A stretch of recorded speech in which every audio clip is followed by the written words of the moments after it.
दोस्तों, मैं आप लोगों को आज छोटी छोटी कहानी सुनाने जा रहा हूँ जो आपको सोचने पर मजबूर कर देगी और आपकी बुद्धि भी बढ़ा सकती है।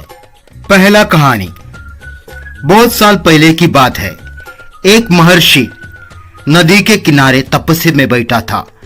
तभी जल्दी से तूफान और बहुत बड़ा बारिश होने लगा। बारिश में बाढ़ आने लगा, नदी भरने लगा। तभी एक लड़का वहां से गुजर रहा था।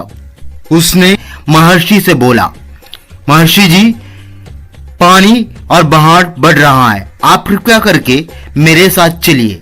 तभी महर्षि ने कहा, मुझे भगवान बचाएगा। थोड़ी देर बाद बाढ़ बढ़ने लगा।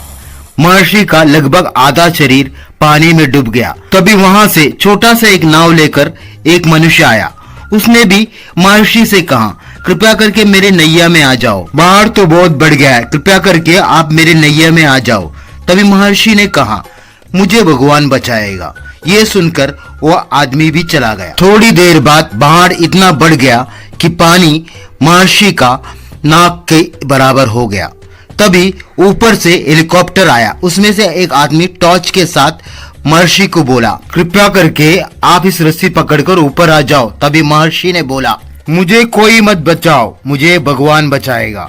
ये सुनकर हेलीकॉप्टर वाला भी वहां से चला गया। उस महर्षि को कोई नहीं बचाया, वो बाढ़ में वो डूब कर मर गया। महर्षि मरने के बाद भगवान के सामने जा पहुंचा। तभी गुस्से में महर्षि भगवान से कहा, मैं आपके भरोसे और उम्मीद पे बैठा था कि आप मुझे बचाएगा, आप मुझे नहीं बचाया। तभी भगवान ने कहा, अरे मूर्ख, किसने कहा मैं तुम्हें बचाने की कोशिश नहीं किया?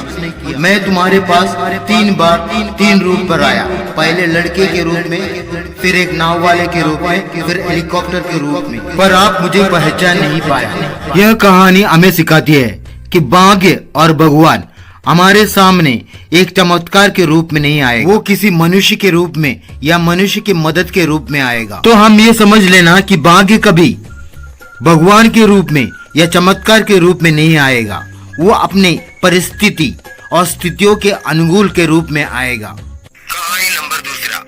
एक दिन एक बिजनेसमैन नदी के किनारे चल रहा था। उन्होंने देखा एक मछुआरा बहुत सारा मच्छी पकड़ रहा है। बिजनेसमैन तभी मछुआरे के पास गया और पूछा, अरे भाई, कितने टाइम से मच्छी पकड़ रहे हो? मछुआरे ने कहा, 1 घंटे से। तभी बिजनेसमैन ने कहा, 1 घंटे में तुमने 40 बड़ी मच्छी पकड़ी, तो एक दिन में पूरा तुम कितने मच्छी पकड़ोगे? मछुआरे ने सोचकर बोला, 1 लोड। तभी बिजनेसमैन कहता है, तुम्हें तो 1 लोड मच्छी पकड़ना चाहिए ना। तभी मछुआरा, मैं इसी से खुश हूँ, मुझे बस इतना ही चाहिए।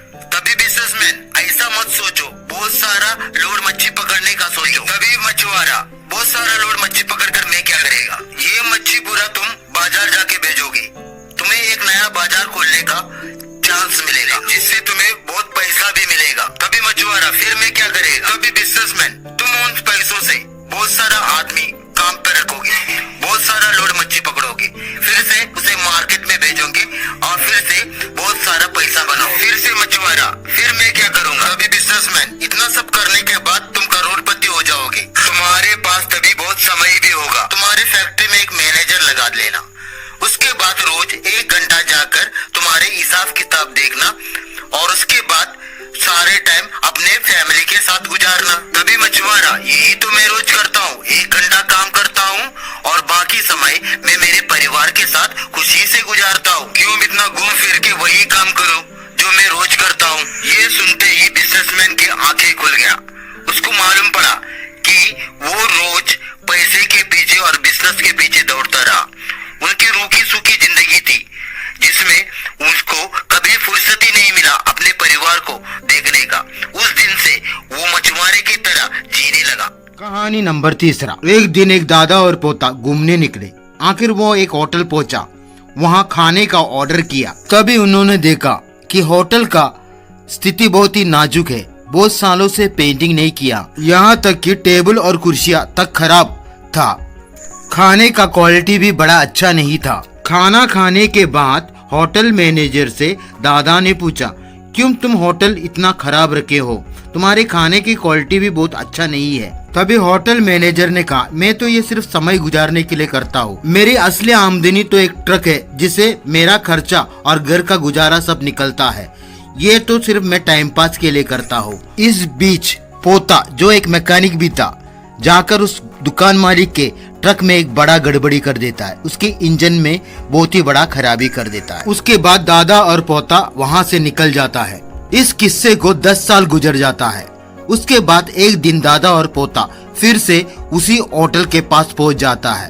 होटल को देखकर वो अचंभे में पड़ जाता है। वहाँ पुराने होटल के जगह एक 5 स्टार होटल खड़ा था। दादा और पोतो दोनों फिर से वहाँ नाश्ता करने को चढ़ जाता है।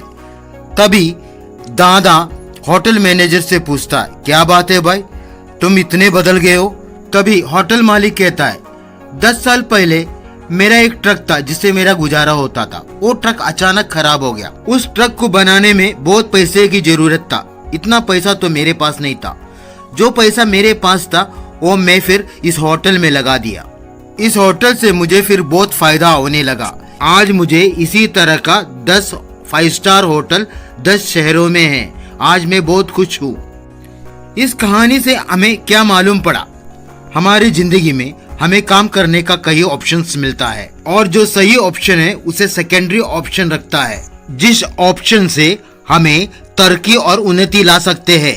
और आप लोग भी अपने जिंदगी में कभी ऐसा गलती मत करना और जिंदगी में हमेशा सही ऑप्शन सेलेक्ट करना। कहानी नंबर 4। एक बुजुर्ग व्यापारी था जिसे अपने व्यापार में बहुत बड़ा नुकसान हुआ। उन्होंने कई आदमियों को कई पैसा उधार दे रखे थे। उन्होंने सोचा वो सब पैसा वापस लेने का।